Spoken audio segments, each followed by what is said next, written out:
Oui, bonjour chers amis. Je vous salue encore de partout où vous êtes, de partout où vous me suivez. J'espère que vous vous portez très bien. Je salue les amis qui me suivent du Canada, les amis de Côte d'Ivoire et pourquoi pas les amis qui sont au Maroc, précisément à l'Institut supérieur Polytechnique de Casablanca. Vous, mes amis qui me soutiennent souvent sur la science et qui s'abonnent souvent sur ma chaîne. Aujourd'hui, je vous reviens encore avec d'autres précisions. C'est parce que je dois parler carrément sur le numérique. Et quand je dois parler sur le monde numérique, je dois d'abord expliquer c'est quoi le numérique.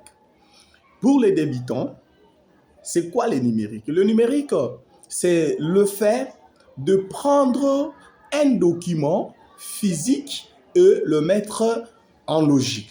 Vous savez, quand le document est physique, on dit le document qui est physique, c'est un document qui est touchable. Le document qui est numérique, c'est un document qui est visible, mais non plus touchable. C'est pourquoi le monde numérique est intervenu aujourd'hui pour vous permettre de rendre ce que vous étiez en train de faire physiquement et ce qui posait problème à ce que ça ne puisse pas encore vous poser problème. Je donne un exemple. Tu peux avoir pour l'archivage des documents. Je peux parler pour l'archivage des documents parce que la plupart des personnes se posent trop de questions comment le numérique peut intervenir dans l'archivage des documents. Je donne un exemple. Si je sillonnais dans des pays africains, par exemple, parce que c'est là où les problèmes se posent sur le numérique. Les problèmes du numérique se posent souvent dans des pays africains où ils ne se sont pas encore imposés dans cette discipline pour rendre la vie africaine meilleure. Je donne d'abord un exemple avec l'archivage des documents. Tu peux être là, tu sillonnes dans des écoles africaines, c'est difficile de trouver un dossier de quelqu'un qui a été élève régulier en 1980. C'est très difficile. Mais si vous vous rendiez en Europe, vous allez voir, très facile, les documents, même un bulletin de quelqu'un qui a été élève inscrit régulièrement dans une école en 1980. Pourquoi en Europe ça s'est fait facilement? C'est parce qu'en Europe, ils se sont imposés dans le numérique. Et en s'imposant sur le numérique, ils ont compris que garder les documents physiquement, c'est très un problème qui peut arriver, ce n'est pas bien. C'est pourquoi ils se sont imposés dans le numérique pour pouvoir garder leurs documents en bonne et due forme. C'est pourquoi moi aussi, je suis en train de vous parler d'utiliser l'archivage numérique qu'avoir l'archivage physique.